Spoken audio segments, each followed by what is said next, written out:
Hi friends, once again welcome back. പുതിയൊരു വീഡിയോയിലേക്ക് എല്ലാവർക്കും സ്വാഗതം.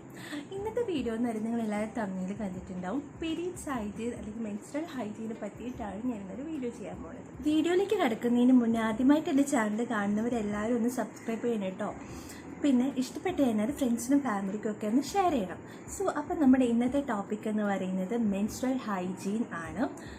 നമുക്ക് മെൻസ്ട്രേഷൻ എന്താണെന്നും പീരീഡ്സ് എന്താണെന്നുള്ളത് എല്ലാവർക്കും അറിയുന്ന കാര്യമാണ്. അതിലേക്ക് ഞാൻ കൂടുതൽ ഡീറ്റെയിൽ ആയിട്ട് പോകുന്നില്ല. ഇത് ഏറ്റവും കൂടുതൽ യൂസ്ഫുൾ ആയിരിക്കുന്നത് എനിക്ക് തോന്നുന്നത് സ്കൂളിൽ പഠിക്കുന്ന ചെറിയ കുട്ടികൾക്കൊക്കെ ആയിരിക്കും. കാരണം അവർക്കാണ് ഇതിനെപ്പറ്റി വലിയ ഐഡിയ ഇല്ലാത്തത്. ഇപ്പോൾ എൻ്റെ കേസ് എടുത്താൽ തന്നെ എനിക്ക് സ്കൂൾ ടൈമിൽ ഇതിനെപ്പറ്റി ഒരു ഐഡിയ ഉണ്ടായിരുന്നു, എനിക്ക് ഐഡിയ ഇല്ലായിരുന്നു, എനിക്ക് പറഞ്ഞു തരാനും ആരും ഉണ്ടായിരുന്നില്ല. ആ ടൈമിൽ ഹൈജീനെ പറ്റി പറഞ്ഞു തരാൻ ആരും ഉണ്ടായില്ല. ഒന്നാമത്തെ കാര്യം തന്നെ പീരീഡ്സ് എന്ന് പറയുന്നത് തന്നെ ഒരു വൃത്തികെട്ട കാര്യം. അത് മാത്രമല്ല പുറത്ത് പോലും പറയാൻ പാടില്ല പീരീഡ്സ് ആണെന്നൊക്കെ പറയണത്. അന്ന് എനിക്ക് ഓർമ്മയുണ്ട്, സ്കൂൾ ടൈമിലൊക്കെ ഇപ്പോൾ ടീച്ചേഴ്സൊക്കെ പറയും, അതായത് പീരീഡ്സ് ആയിക്കഴിഞ്ഞാൽ ഓടാൻ പാടില്ല, ചാടാൻ പാടില്ല, ഒരിടത്ത് അടങ്ങിയിരിക്കണം. ടീച്ചേഴ്സ് മാത്രമല്ല കേട്ടോ, ഇപ്പോൾ വീട്ടിലായാലും തന്നെയും അമ്മമാരൊക്കെ പറയാറുണ്ട് അവിടെ ഇരിക്കണം, പിന്നെ ബോയ്സിനായിട്ട് സംസാരിക്കാൻ പാടില്ല, അങ്ങനെ ഒരുപാട് കാര്യങ്ങളുണ്ടായിരുന്നു. പക്ഷേ ഇപ്പോൾ ഒരുപാട് ഇമ്പ്രൂവ്മെൻറ്റ് വന്നിട്ടുണ്ട് ഈ ഒരു കാര്യത്തിൽ. അപ്പോൾ ഈ ഒരു കാര്യത്തിൽ ഒരുപാട് ഇമ്പ്രൂവ്മെൻറ്റ് വന്നിട്ടുണ്ട്. ഇപ്പം എല്ലാവരും തുറന്ന് പറയുന്ന ഒരു കാര്യം, പീരീഡ്സ് എന്ന് വളരെ നോർമലൈസ്ഡ് ആയിട്ടുള്ളൊരു കാര്യമായി. അത് തന്നെ ഒരു വലിയൊരു ഇമ്പ്രൂവ്മെൻ്റ് ആണ്. മെൻസ്ട്രേഷൻ അഥവാ പീരീഡ്സ് അതിനെ പറ്റി എല്ലാവർക്കും ഒരു ഐഡിയ ഉണ്ടാവും. ഇതെന്ന് പറയുന്നത് വളരെ നോർമൽ ആയിട്ടുള്ള വജൈനൽ ബ്ലീഡിംഗ് ആണ്. ഇതിൻ്റെ ഡെഫിനിഷൻ എന്ന് പറയുന്നത് it is A cyclic physiological vaginal bleeding as A result of the shedding of the endometrium. അതായത് നമ്മുടെ എൻഡോമെട്രിയത്തിൻ്റെ അകത്തുള്ള വാൾസ് ഒക്കെ ഷെഡ് ആവുമ്പോഴാണ് അവിടെ നിന്ന് വരുന്ന ആ ഒരു ബ്ലഡിനെയാണ് നമ്മൾ മെൻസ്ട്രൽ ബ്ലഡ് എന്ന് പറയുന്നത്. ഇത് സംഭവിക്കുന്നത് 9 to 14 ഇയേഴ്സിന് ഇടയ്ക്കാണ് സംഭവിക്കുക കേട്ടോ. ഇതിപ്പം ചിലർക്കൊക്കെ 50 വയസ്സിന് മുന്നേ ഒക്കെ ആവാറുണ്ട്. അതും ഒരുപാട് ഹെൽത്ത് പ്രോബ്ലംസ് ഉള്ളവർക്കാണ് അങ്ങനെയൊക്കെ ആവണത്. അതുപോലെ തന്നെ 14 ഇയേഴ്സ് കഴിഞ്ഞിട്ട് നിങ്ങൾക്ക് ആവുന്നില്ലെങ്കിൽ അതും ഒരു പ്രശ്നമാണ്. ഈ 2 കേസസിൽ നിങ്ങൾ ഉറപ്പായിട്ടും ഡോക്ടറിനെ കൺസൾട്ട് ചെയ്യേണ്ടത് അത്യാവശ്യമായിട്ടുള്ള കാര്യമാണ്. ഒരുപാട് ഞാനിട്ട് ലാഗ് അടുപ്പിക്കുന്നത് നമ്മുടെ ഇന്നത്തെ ടോപ്പിക്കിലേക്ക് കിടക്കാം. അതായത് മെൻസ്ട്രൽ ഹൈജീൻ, അതാണ് ഇന്നത്തെ ടോപ്പിക് എന്ന് പറയുന്നത്. നമ്മുടെ മെൻസ്ട്രേഷൻ്റെ സമയത്ത്, പീരീഡ്സിൻ്റെ സമയത്ത് ഏറ്റവും ഇമ്പോർട്ടൻ്റ് ആയിട്ടുള്ള ഒരു കാര്യമാണ് മെൻസ്ട്രൽ ഹൈജീൻ എന്ന് പറയുന്നത്. പലരും അതിനെപ്പറ്റി അൺഅവെയറാണ്, എസ്പെഷ്യലി സ്കൂൾ സ്റ്റുഡൻസ്. കാരണം ഞാൻ നേരത്തെ പറഞ്ഞല്ലോ, ഫസ്റ്റ് ഓഫ് ഓൾ ഏറ്റവും ഇമ്പോർട്ടൻ്റ് ആയിട്ട് പറയേണ്ടത് അറിയാലോ, പേഴ്സണൽ ഹൈജീൻ തന്നെയാണ്. ഈ ഒരു ടൈമിലാണ് പ്രത്യേകിച്ചും പെൺകുട്ടികൾ ഏറ്റവും ക്ലീനായിട്ട് ഇരിക്കേണ്ടത്. ഇപ്പോൾ ക്ലീനായിട്ട് ഇരുന്നില്ലെങ്കിൽ എന്താ പ്രശ്നം?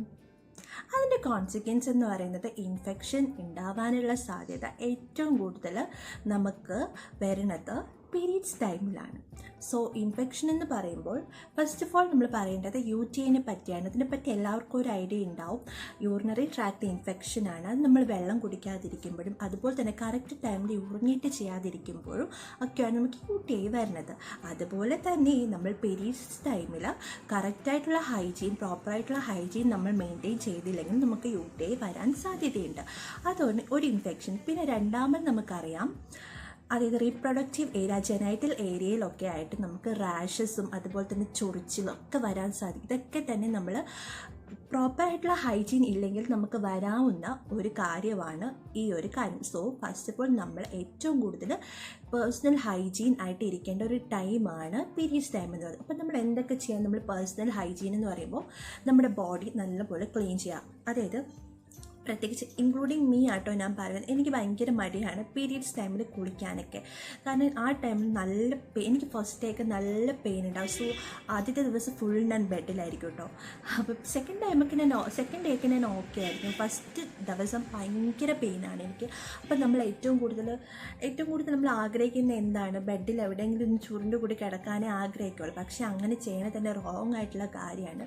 നമ്മൾ ഏറ്റവും കൂടുതൽ ക്ലീൻ ആയിട്ടിരിക്കേണ്ട ഒരു ടൈമാണ്. ഒരു നേരമൊക്കെ കുളിക്കുന്നവർ 2 നേരം കുളിക്കുക. പ്രത്യേകിച്ച് പീരീഡ്സ് ടൈമിൽ 2 നേരം കുളിക്കുക. നമ്മൾ ഒരുപാട് ക്ലീനായിട്ട് ഇരുന്നാൽ തന്നെ നമുക്ക് നല്ലൊരു ഗുഡ് ഫീലിംഗ് കിട്ടും. കാരണം അതങ്ങനെയാണ് കേട്ടോ. അപ്പം നമ്മൾ എന്താ ചെയ്യേണ്ടതെന്ന് വെച്ചാൽ, നമ്മൾ 2 ടൈംസ് പീരീഡ്സ് ടൈമിൽ മാത്രം നിങ്ങൾ 2 നേരം കുളിക്കുക. പിന്നെ നമ്മൾ രണ്ടാമത് ചെയ്യേണ്ട കാര്യം അത് ജെനൈറ്റൽ ഏരിയയൊക്കെ നന്നായിട്ട് ക്ലീനാക്കി വെക്കുക. അതായത് നമ്മൾ സോപ്പും വാട്ടർ യൂസ് ചെയ്യാനേ ഞാൻ സജസ്റ്റ് ചെയ്യുള്ളൂ. കാരണം ഒരുപാട് സൊല്യൂഷൻസ് ഒക്കെ ഇന്ന് മാർക്കറ്റിൽ അവൈലബിൾ ആണ്. സോ അതൊക്കെ യൂസ് ചെയ്യുന്നത് നമ്മുടെ ബോഡിക്ക് അത്ര നല്ലതല്ല. പക്ഷെ ഞാൻ പണ്ടൊക്കെ യൂസ് ചെയ്തിട്ടുണ്ട് കേട്ടോ, അത് ഒരുപാടൊക്കെ. പക്ഷേ പിന്നെ ഇപ്പോൾ ഒരുപാട് സ്റ്റഡീസ് വന്നല്ലോ, അങ്ങനെയൊന്നും യൂസ് ചെയ്യേണ്ട ആവശ്യമില്ല. കാരണം നമ്മൾ വജൈന എന്ന് പറഞ്ഞ സെൽഫ് ക്ലെൻസിങ് ഏരിയ ആണ്. അതായത് അവിടെ നിന്ന് ചില ലിക്വിഡ്സൊക്കെ വരും. ആ ലിക്വിഡ്സ് തന്നെ മതിയാവും നമ്മുടെ ആ ഒരു ഏരിയ ക്ലീൻ ആവും. അതൊരു സെൽഫ് ക്ലെൻസിങ് ഏരിയ ആണ്. അവിടെ നമ്മൾ ആവശ്യമില്ലാത്ത സൊല്യൂഷൻസ് ഒക്കെ യൂസ് ചെയ്ത് കഴുകേണ്ട ഒരു ആവശ്യമില്ല. അവിടെ കറക്റ്റായിട്ട് നമുക്കിപ്പോൾ അവിടെ നിന്ന് തന്നെ ഒരുപാട് ലിക്വിഡ്സ് ഒക്കെ വരുന്നുണ്ട്. അതൊക്കെ അവിടെ ക്ലീൻ ആയിട്ട് പോകുന്ന ലിക്വിഡ്സ് ആണ്. സോ അവിടെ നമ്മൾ വേറെ ആവശ്യമുള്ളത് സൊല്യൂഷൻസ് ഒന്നും യൂസ് ചെയ്യേണ്ട ആവശ്യമില്ല. നമുക്ക് ആകെ വേണ്ടത് വെള്ളവും സോപ്പും മാത്രം യൂസ് ചെയ്തിട്ട് ആ ഒരു ഏരിയ ക്ലീൻ ചെയ്ത് വയ്ക്കുക എന്നുള്ളതാണ് ഏറ്റവും ഇമ്പോർട്ടൻ്റ് ആയിട്ടുള്ള കാര്യം. പിന്നെ മൂന്നാമത്തെ കാര്യം എന്ന് പറയുന്നത്, പാഡ്സ് യൂസ് ചെയ്യുമ്പോഴത്തേക്കും ഏറ്റവും കൂടുതൽ 6 hours കൂടുതൽ യൂസ് ചെയ്യാതിരിക്കുക. ഞാനൊക്കെ എൻ്റെ സ്കൂൾ ടൈമിലൊക്കെ പാഡ് മാറ്റാൻ എനിക്ക് ഭയങ്കര മടിയാണ്. ഇപ്പോഴും അതൊക്കെ തന്നെ. എന്നാലും ഇപ്പോൾ കുറച്ചുകൂടെ അവെയറാണ് എന്തൊക്കെയാണ് പ്രശ്നങ്ങൾ. പക്ഷെ ആ സമയത്ത് എനിക്ക് അറിയില്ലായിരുന്നു. എനിക്കും ആ സമയത്ത് ഒരുപാട് ബുദ്ധിമുട്ടുകളുണ്ടായിരുന്നു കേട്ടോ. അപ്പം 6 hours, മാക്സിമം 6 hours കൂടുതൽ നമ്മൾ പാഡ് യൂസ് ചെയ്യാതിരിക്കുക. പിന്നെ എനിക്കറിയാം ഇന്നത്തെ കാലത്ത് ഏറ്റവും കൂടുതൽ കുട്ടികൾ മെൻസ്ട്രൽ കപ്സിലോട്ട് മാറുന്നുണ്ട്. അത് കുറച്ച് ഏജ്ഡ് ആയിട്ടുള്ളവരാണ് കൂടുതലും മാറുന്നത്. എനിക്ക് തോന്നുന്നു സ്കൂൾ ഗോയിങ് ആയിട്ടുള്ള കുട്ടികൾ ഇപ്പോഴും പാഡ്സ് തന്നെയാണ് യൂസ് ചെയ്യണത്. ഇപ്പം ഞാനായാലും പാഡ് തന്നെയാണ് യൂസ് ചെയ്യണത്. നമ്മൾ ആക്ച്വലി അത് അപ്ഗ്രേഡ് ചെയ്യേണ്ട ടൈം അതിക്രമിച്ചിരിക്കുന്നു. മെൻസ്ട്രൽ കപ്സ് എന്ന് പറയുന്നത് അടിപൊളിയാണ്, ഭയങ്കര കംഫർട്ടബിളാണ്. അതുപോലെ തന്നെ പെയിനും കുറവായിരിക്കും അത് യൂസ് ചെയ്ത് കഴിഞ്ഞാൽ. സോ അതിലോട്ട് അപ്ഗ്രേഡ് ആവണം. പക്ഷേ എനിക്കും ഇപ്പോൾ പേടിയാണ്. പക്ഷേ ഞാൻ അതിലോട്ട് അപ്ഗ്രേഡ് ആവുന്നതായിരിക്കും. പക്ഷേ എന്നാലും ഏറ്റവും കൂടുതൽ കുട്ടികളിപ്പോൾ യൂസ് ചെയ്യുന്നത് പാഡ് തന്നെയായിരിക്കും കേട്ടോ. അപ്പം നമ്മൾ പാഡ് 6 hours കൂടുതൽ ഒരിക്കലും യൂസ് ചെയ്യരുത്. അതിന് ഹെവി ബ്ലീഡിങ് ആയിട്ടുള്ളവരൊക്കെ 3 hours കൂടുതൽ യൂസ് ചെയ്യരുത്. സോ ഞാൻ പേഴ്സണൽ ഹൈജീനെ പറ്റി പറഞ്ഞു. രണ്ടാമത് ഇമ്പോർട്ടൻ്റ് ആയിട്ടുള്ള കാര്യം എന്ന് പറയുന്നത്, നമ്മൾ യൂസ് ചെയ്യുന്ന സാധനങ്ങൾ ക്ലീൻ ആയിരിക്കണം. അതായത് എന്താണെന്നറിയാമല്ലോ, നമ്മൾ യൂസ് ചെയ്യുന്ന അണ്ടർ ഗാർമെൻറ്റ്സ് ഒക്കെ ക്ലീൻ ആയിട്ടിരിക്കണം കേട്ടോ. സോ ഞാൻ ഒരു ടിപ്പ് പറഞ്ഞുതരാം. അതായത് നമ്മൾ പീരീഡ്സ് ടൈമിൽ യൂസ് ചെയ്യാൻ വേണ്ടിയിട്ട് സെപ്പറേറ്റ് ആയിട്ട് കുറച്ച് അണ്ടർ ഗാർമെൻറ്റ്സ് മാറ്റി വയ്ക്കുക. ആ ടൈമിൽ യൂസ് ചെയ്യാൻ വേണ്ടിയിട്ട് മാത്രം. അത് നമുക്ക് കുറച്ചുകൂടി നമുക്കത് ക്ലീൻ ആയിട്ട് സൂക്ഷിക്കാൻ വേണ്ടിയിട്ട് അങ്ങനെ മാറ്റി വെച്ചിടാൻ നല്ലതായിരിക്കും കേട്ടോ. ഞാൻ അങ്ങനെ ചെയ്യാറുണ്ട്. എത്ര പേര് അങ്ങനെ ചെയ്യുമെന്ന് എനിക്കറിയില്ല, പക്ഷെ ഞാൻ അങ്ങനെ ചെയ്യാറുണ്ട് കേട്ടോ. സോ ആ ടൈമിൽ യൂസ് ചെയ്യാൻ വേണ്ടി നമ്മൾ അണ്ടർ ഗാർമെൻറ്റ്സ് സെപ്പറേറ്റ് മാറ്റി വെച്ച് കഴിഞ്ഞാൽ കുറച്ചുകൂടി നല്ലതായിരിക്കും. പിന്നെ നമ്മൾ യൂസ് ചെയ്യുന്ന അണ്ടർ ഗാർമെൻറ്റ്സ് ഒക്കെ നല്ല ക്ലീൻ ആയിട്ട് കഴുകുക. പിന്നെ പറ്റുമെങ്കിൽ നമ്മൾ ഡെറ്റോൾ യൂസ് ചെയ്തിട്ട് നമുക്ക് അത് കഴുകാം. പിന്നെ സ്പെഷ്യലായിട്ട് ചെയ്യേണ്ട കാര്യം എന്ന് വെച്ചാൽ, നമ്മളത് ഉണക്കുമ്പോഴത്തേക്കും വെയിലടിക്കുന്ന സ്ഥലത്ത് നല്ല വെയിലത്തിട്ടിട്ട് വേണം അത് നമുക്ക് ഉണക്കാൻ. കാരണം നമ്മൾ എത്ര തന്നെ സോപ്പിട്ട് കഴിവില്ല, അതിൽ കുറച്ചൊക്കെ ബാക്ടീരിയസ് ബാക്കി ഉണ്ടാവും. സോ അതൊക്കെ കില്ലാവാൻ, അതൊക്കെ ഒന്ന് ഡിസ്ട്രോയ് ആവാൻ വേണ്ടിയിട്ട് നമുക്ക് ഏറ്റവും ഹെൽപ്ഫുൾ സൺലൈറ്റ് തന്നെയാണ്. സോ നമ്മൾ വെയിലടിക്കുന്ന സ്ഥലത്ത് തന്നെ ഇട്ടിട്ട്, സ്പെഷ്യലി പീരീഡ്സ് ടൈമിൽ യൂസ് ചെയ്യുന്ന അണ്ടർ ഗാർമെൻറ്റ്സ് ഒക്കെ ഉണക്കാൻ പ്രത്യേകിച്ചും നമ്മൾ ശ്രദ്ധിക്കണം. സോ എനിക്കറിയുമ്പോൾ ഹോസ്റ്റലിലൊക്കെ നിൽക്കുകയാണെങ്കിൽ നമുക്ക് സ്പേസിൻ്റേതായ പ്രശ്നങ്ങൾ ഉണ്ടാവും. അപ്പം നമുക്ക് നമുക്ക് ഉണക്കാനുള്ള സ്ഥലങ്ങളൊന്നും കിട്ടിയെന്ന് വരില്ല. ഇപ്പം എൻ്റെ ഹോസ്റ്റലിലാണെങ്കിൽ തന്നെ എനിക്ക് നല്ല ബുദ്ധിമുട്ടുണ്ട്. എങ്കിലും ഞാൻ പറ്റുന്ന രീതിയിലൊക്കെ ഞാൻ ഉണക്കാറ് ഹാങ്ങറിലൊക്കെ കൊണ്ടുപോയിട്ടിട്ട് ഞാൻ വെളിയിലൊക്കെ കൊണ്ടിട്ടിട്ടാണ് ഞാൻ ഉണക്കാറ്. പക്ഷേ ആ ടൈമിൽ ഹോസ്റ്റലിൽ നിൽക്കുന്ന പെൺകുട്ടികൾക്ക് ഭയങ്കര ബുദ്ധിമുട്ടായിരിക്കും. സോ എന്നാലും നമ്മൾ കഴിയുന്നത്ര രീതിയിൽ നമ്മൾ വെയിലത്തിട്ട് തന്നെ നമ്മൾ അണ്ടർ ഗാർമെൻറ്റ്സ് ഒക്കെ ഉണക്കാൻ വേണ്ടിയിട്ട് ശ്രദ്ധിക്കുക.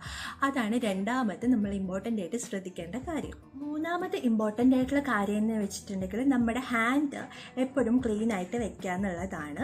നമ്മൾ ബാത്റൂമിൽ പോകുന്നതിന് മുന്നേയും അതുപോലെ തന്നെ നമ്മുടെ പ്രൈവറ്റ് പാർട്ടൊക്കെ ക്ലീൻ ചെയ്യുന്നത് നമ്മുടെ കൈ വഴിയാണല്ലോ. അതൊക്കെ ക്ലീൻ ചെയ്തതിന് ശേഷം നമ്മുടെ ഹാൻഡ് നന്നായിട്ട് കഴുകുക എന്നുള്ളതാണ് മൂന്നാമത്തെ ഇമ്പോർട്ടൻ്റ് ആയിട്ടുള്ള കാരണം കൈ വഴി നമുക്ക് ബോഡിയിലോട്ട് ഇൻഫെക്ഷൻസ് വരാം. കൈ വെച്ച് നമ്മൾ ബോഡിയിലൊക്കെ തൊടുമല്ലോ, അപ്പോൾ അതുവഴി നമ്മുടെ ഇൻഫെക്ഷൻസ് സ്പ്രെഡ് ആവാനുള്ള സാധ്യതയുണ്ട്. സോ നമ്മുടെ ഹാൻഡ് എപ്പോഴും നമ്മൾ ക്ലീൻ ആയിട്ട് വെക്കുക. ഇത്രയൊക്കെ കാര്യങ്ങളാണ് നമ്മുടെ പേഴ്സണൽ ഹൈജീനിൽ വരുന്ന കാര്യങ്ങളെന്ന് പറയുന്നത്. പിന്നെ ആ ടൈമിൽ ഏറ്റവും കൂടുതൽ നമ്മൾ ബുദ്ധിമുട്ട് അനുഭവിക്കുന്ന കാര്യമാണ് പീരീഡ്സ് പെയിൻ എന്ന് പറയുന്നത്. അത് ഏറ്റവും കൂടുതൽ ഭയങ്കര, എനിക്കറിയാം, എനിക്കൊക്കെ നല്ല പെയിനാണ്. ഫസ്റ്റ് ഞാൻ നേരത്തെ പറഞ്ഞല്ലോ. അപ്പം ആ ടൈമിൽ ഞാൻ പറയുകയാണെങ്കിൽ ഒരുപാട് പേര് കണ്ടിട്ടുണ്ട് പെയിൻ കില്ലേഴ്സൊക്കെ യൂസ് ചെയ്യണത്. നമുക്കറിയാം എന്തിനാണ് ആ ഒരു ടൈമിൽ പെയിൻ കില്ലേഴ്സ് യൂസ് ചെയ്യണത്. ഒരിക്കലും നമ്മളത് ചെയ്യരുത് കേട്ടോ. പെയിൻ കില്ലേഴ്സ് മാക്സിമം നമ്മൾ അവോയ്ഡ് ചെയ്യണം. അത്രയും പെയിൻ ഉണ്ടെങ്കിൽ മാത്രം നമ്മൾ ഡോക്ടറിനെ ഒന്ന് കണ്ടിട്ട് മാത്രം നമ്മൾ പെയിൻ കില്ലേഴ്സ് യൂസ് ചെയ്യാവൂ കേട്ടോ. പിന്നെ നമുക്ക് പെയിൻ മാറ്റാൻ വേണ്ടി ചെറിയ ചെറിയ ടിപ്സ് ഉണ്ട്. അത് നമുക്ക് എല്ലാവർക്കും അറിയാമായിരിക്കും. ഇപ്പോൾ ഞാനൊക്കെ ആണെങ്കിൽ ആ ടൈമിൽ ഒരുപാട് വെള്ളം കുടിക്കും കേട്ടോ. ചൂട് വെള്ളം നല്ലതുപോലെ കുടിക്കുക. ആ ടൈമിൽ ഏറ്റവും കൂടുതൽ എത്രത്തോളം വെള്ളം കുടിക്കാൻ പറ്റും അത്രയും നമ്മൾ ചൂട് വെള്ളം കുടിക്കണം കേട്ടോ. പിന്നെ നമ്മൾ ഹോട്ട് ബാഗ്സ് ഒക്കെ ഇല്ലേ, ഹോട്ട് ബാഗ്സ് ഒക്കെ വയറ്റിൽ വയ്ക്കുക. അപ്പോൾ നമുക്ക് ഒരുപാട് പെയിൻ മാറി കിട്ടും. പിന്നെ നമുക്ക് പറ്റുന്നത് നമ്മൾ ഹോട്ട് ബാഗ് വെച്ചിട്ട് നമ്മുടെ വയറിൽ ഇങ്ങനെ വെച്ചിട്ട് കമിഴ്ന്ന് കിടക്കുക. അപ്പോൾ നമുക്ക് ഒരുപാട്, ഞാൻ അങ്ങനെയാണ് ചെയ്യുന്നത്. എനിക്ക് പീരീഡ്സ് ആയിക്കഴിഞ്ഞാൽ ഞാൻ ബെഡിൽ തലങ്ങാണ ഇങ്ങനെ, എത്ര പേര് അങ്ങനെ ചെയ്യുമെന്നറിയില്ല, ഞാൻ ചെയ്യാറുണ്ട്. അപ്പോൾ ബെഡിൽ ഞാൻ കിടന്നിട്ട് തലങ്ങാണ വയറ്റിൽ വെച്ചിട്ട് കമിഴ്ന്ന് കിടക്കും. അങ്ങനെ ഞാനൊരു രാവിലെയാണ് എനിക്ക് ഒട്ടുമിക്ക ദിവസം പീരീഡ്സ് ആവുക. രാവിലെ ആയിക്കഴിഞ്ഞാൽ ഒരു ഉച്ച വരെ എനിക്ക് നല്ല പെയിൻ ആയിരിക്കും. അപ്പോൾ ഞാൻ അങ്ങനെ കിടക്കുമ്പോഴത്തേക്കും തലങ്ങാണ വയറ്റിൽ വെച്ച് പ്രസ് ചെയ്തിട്ട് നല്ല ഇങ്ങനെ കിടന്നുറങ്ങും. അപ്പോൾ എനിക്ക് ഒരു ഉച്ചയൊക്കെ ആകുമ്പോഴത്തേക്കും പെയിൻ കുറച്ച് കുറയും കേട്ടോ. അപ്പം അത് എനിക്കങ്ങനെ എല്ലാവരും ചെയ്യണ കാര്യം കേട്ടോ, അത് ചെയ്യുക. പിന്നെ ഹോട്ട് ബാഗ്സ് യൂസ് ചെയ്യുക, നന്നായിട്ട് വെള്ളം കുടിക്കുക. പിന്നെ കഴിവതും ഹെവി ആയിട്ടുള്ള ഫുഡ്, അതായത് ചിക്കൻ, അതുപോലെ തന്നെ ചിക്കൻ, ബീഫ്, മട്ടൻ, ബിരിയാണി ആ ടൈമിൽ നമ്മൾ മാക്സിമം അവോയ്ഡ് ചെയ്യുക. കഴിവതും നമ്മൾ നോൺ വെജ് കംപ്ലീറ്റ്ലി അവോയ്ഡ് ചെയ്യുക. പിന്നെ ഓയിലി ഫുഡ്സ് ഇതൊക്കെ ആ ടൈമിൽ കഴിക്കുന്ന ടൈമിലാണ് നമുക്ക് ഏറ്റവും കൂടുതൽ മൂഡ് സ്വിങ്സ് ഉണ്ടാവുന്നത്. അപ്പം നമുക്ക് വെറുതെ ഇരുന്നാൽ നമുക്കൊരു അസ്വസ്ഥത ഫീൽ ചെയ്യും. വെറുതെ ഇരുന്നാൽ തന്നെ നമുക്ക് ഒരുമാതിരി തോന്നും. അപ്പോൾ നമ്മൾ കഴിവതും ഫുഡൊക്കെ നമ്മൾ നല്ല ഫുഡ്, ഫ്രൂട്ട്സ് കഴിക്കുക, ഫ്രൂട്ട്സൊക്കെ മാക്സിമം കഴിക്കുക, വെജിറ്റബിൾസ് കഴിക്കുക, മാക്സിമം നോൺ വെജസ് ആ ഒരു ടൈമിൽ അവോയ്ഡ് ചെയ്യാൻ ശ്രദ്ധിക്കണം. സോ അത്രയൊക്കെ തന്നെയുള്ളൂ പീരീഡ്സ് ടൈമിൽ നമ്മൾ ശ്രദ്ധിക്കേണ്ട കാര്യങ്ങൾ എന്ന് പറയുന്നത്. പിന്നെ റിലീജിയസ് ആസ്പെക്റ്റിൽ പറയുവാണെങ്കിൽ നമ്മുടെ സമൂഹത്തിൽ ഇന്നും ഉള്ളൊരു ടാബുവാണ്, നമ്മൾ പീരീഡ്സ് ആയിക്കഴിഞ്ഞാൽ നമ്മൾ അശുദ്ധരാണ്. അവിടെ പോകാൻ പാടില്ല, ഇവിടെ പോകാൻ പാടില്ല, അമ്പലത്തിൽ പോകാൻ പാടില്ല, നിലവിളക്ക് വെക്കാൻ പാടില്ല, എവിടെയെങ്കിലും. ഇന്നും ഉണ്ട്, ഇന്ന് ഞാൻ ഒരുപാട് എൻ്റെ ഫ്രണ്ട്സിൻ്റെ അടുത്ത് നിന്നൊക്കെ കേട്ടിട്ടുണ്ട്. ഇന്നും അവർ വീട്ടിൽ പോയി കഴിഞ്ഞാൽ അവർക്കൊരു സെപ്പറേറ്റ് ഒരു റൂമുണ്ട്, അവിടെ ഇരിക്കണം. അതൊക്കെ എന്താണ് എനിക്കറിയില്ല. അതൊക്കെ മാറി ചിന്തിക്കേണ്ട കാലം ഒരുപാട് ഒരുപാട് മാറിയിട്ട്. ഇപ്പോൾ ഒരു 10 വർഷത്തിന് മുന്നേ നമ്മൾ എടുത്തു നോക്കിക്കഴിഞ്ഞാൽ ഇന്നത്തെ ഒരു ഇത് വെച്ച് നോക്കുകയാണെങ്കിൽ ഒരുപാട് മാറിയിട്ടുണ്ട്. എന്നാലും ഇനിയും മാറാൻ ഉണ്ട്.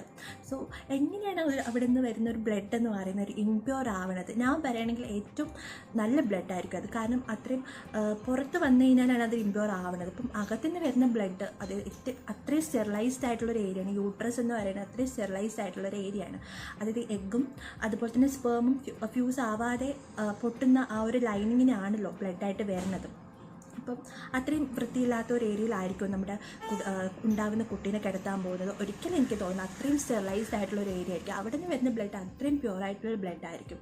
സോ നമ്മൾ ആ ഒരു രീതി തന്നെ ശരി, ആ ഒരു ടേം ഇംപ്യൂർ ബ്ലഡ് എന്നുള്ള ടേം തന്നെ ശരിയല്ല. സോ അത് എത്രയൊക്കെ മാറി ചിന്തിക്കേണ്ട കാര്യം. ഒരുപാട് എൻ്റെ ഫ്രണ്ട്സൊക്കെ പറഞ്ഞിട്ട് അത് കേട്ടിട്ട് ഞാൻ ഒരുപാട് ചിന്തിച്ചു, എന്തുകൊണ്ടാണ് ഇന്നും നമ്മൾ അതൊക്കെ ഇപ്പോഴും നമ്മളത് കണ്ടിന്യൂ ചെയ്യുന്നു. ഇപ്പോഴും ഒരുപാട് വീടുകൾ ഇപ്പോഴും അത് കണ്ടിന്യൂ ചെയ്യും. എനിക്ക് തോന്നുന്നു റിലീജിയൻ ഉള്ളിടത്തോളം കാലം അതൊക്കെ ഉണ്ടാകും എന്ന് തന്നെയാണ് എനിക്ക് തോന്നുന്നത്. പക്ഷേ അതൊക്കെ മാറി ചിന്തിക്കേണ്ട ടൈം കഴിഞ്ഞിരിക്കുന്നു. നമ്മൾ ഒരുപാട് കാര്യത്തിൽ നമ്മൾ ഇപ്പോൾ മാറി ചിന്തിക്കുന്നുണ്ട്. അപ്പോൾ ഈ ഒരു ടാബൂസ് മാറ്റേണ്ട ടൈം കഴിഞ്ഞിരിക്കുന്നു. സോ ഞാനൊരു ഡിസ്ക്ലൈമർ പറയട്ടെ, ഞാൻ ഏതെങ്കിലും ഒരു റിലീജിയനെ താഴ്ത്തിക്കെട്ടാനോ അല്ലെങ്കിൽ ഏതൊരു റിലീജിയനെ പൊക്കിപ്പിടിക്കാനോ ഞാൻ ശ്രമിച്ചതല്ല. ഏത് റിലീജിയൻ എടുത്തു കഴിഞ്ഞാലും അതിൻ്റേതായ ദൂഷ്യവശങ്ങളും ഉണ്ട്, നല്ല കാര്യങ്ങളുണ്ട്. റിലീജിയൻസ് നല്ലതാണ്. പക്ഷേ ഈ ഒരു കാര്യങ്ങൾ നമുക്ക് ഒട്ടും അക്സെപ്റ്റ് ചെയ്യാൻ പറ്റാത്ത കാര്യമാണല്ലേ. അപ്പം എല്ലാ റിലീജിയനിലും ഉള്ള ചില മോശം കാര്യങ്ങളുണ്ട്. അപ്പം ഒരു റിലീജിയനെ താഴ്ത്തിക്കെട്ടാൻ വേണ്ടി ഞാൻ പറഞ്ഞ കാര്യമല്ല. സോ ഒരുപാട് കുട്ടികളുടെ കഥകൾ കേൾക്കുമ്പോൾ എനിക്ക് ചെറിയ വിഷമം തോന്നാറ്. എന്തുകൊണ്ട് പെൺകുട്ടികൾ ഇന്നും ഇങ്ങനെയൊക്കെ അനുഭവിക്കേണ്ട ആവശ്യമുണ്ട്? കാരണം ഇന്നത്തെ ഒരു പെൺകുട്ടികളെന്ന് പറയുന്നത് ഇന്നത്തെ വിമൻ എംപവർമെൻറ്റിൻ്റെ ഒരു കാലഘട്ടമാണിപ്പോൾ. പണ്ടത്തെ സമൂഹം പോലെ അല്ല ഇന്നത്തെ സമൂഹം എന്ന് പറയുന്നത്. പെൺകുട്ടികളിപ്പം എഡ്യൂക്കേറ്റഡ് ആയിട്ടുള്ള പെൺകുട്ടികളാണ് എന്നുള്ളത്. അപ്പം ഇപ്പോഴും ആ പഴയ അതൊക്കെ നമ്മൾ കൊണ്ട് നടക്കേണ്ട കാര്യം, അതൊക്കെ എറിഞ്ഞ് കളയേണ്ട ടൈം കഴിഞ്ഞു. അപ്പം നമ്മൾ മാറി ചിന്തിക്കേണ്ട കാലമാണ്. സോ അതുകൊണ്ട് മാത്രമാണ് ഞാൻ പറയുന്നത്. അതിന് ഒരു റിലീജിയനെ താഴ്ത്തിക്കെട്ടാൻ വേണ്ടി ശ്രമിച്ചിട്ടില്ല. അതിനെ പ്രത്യേകമായിട്ട് എടുത്ത് പറയട്ടെ. എല്ലാ റിലീജിയനിലും മോശമായിട്ടുള്ള കാര്യങ്ങളുണ്ട്. അതൊക്കെ നമ്മൾ എടുത്ത് കളഞ്ഞു കഴിഞ്ഞാൽ റിലീജിയൻ എന്ന് പറഞ്ഞാൽ ഏറ്റവും അടിപൊളിയായിട്ടുള്ള കാര്യമാണ്. റിലീജിയൻ നമുക്ക് സമൂഹത്തിൽ വേണ്ട ഒരു കാര്യമാണ്. അതിൽ നമുക്ക് ഒരുപാട് നിയമങ്ങളൊക്കെ ഉണ്ട്. അതൊക്കെ നമുക്ക് സമൂഹത്തിന് നല്ലതാണ്.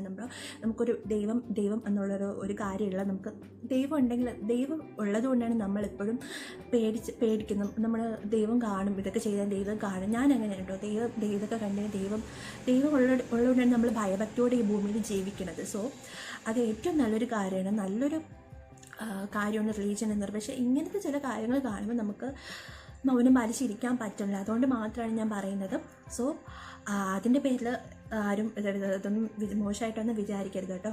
സോ അത്രയേ ഉള്ളൂ. ഇതിൻ്റെ കൂടെ അതൊന്നും പറഞ്ഞു പോയി എന്ന് മാത്രമേ ഉള്ളൂ കേട്ടോ. സോ ഇന്നത്തെ വീഡിയോ എല്ലാവർക്കും യൂസ്ഫുൾ ആയി എന്ന് ഞാൻ വിചാരിക്കുന്നു. അപ്പോൾ ഇനി ഞാൻ ഇതിപ്പോൾ ഒരാൾ കമൻറ്റ് ഇട്ടിട്ടാണ് ഞാൻ കൊണ്ട് വീഡിയോ ചെയ്തത് കേട്ടോ. അപ്പോൾ നിങ്ങളെല്ലാവരും കമൻറ്റ് ചെയ്യുന്നത് എങ്ങനത്തെ ടൈപ്സ് വീഡിയോസാണ് ചെയ്യേണ്ടത്. അപ്പോൾ നിങ്ങൾ കമൻറ്റ് ബോക്സിൽ വന്നിട്ട് കമൻറ്റ് ചെയ്യും കേട്ടോ. അപ്പോൾ നെക്സ്റ്റ് ഈ വീഡിയോ ആയിട്ട് വരുന്നവരേക്കും എല്ലാവർക്കും ബൈ.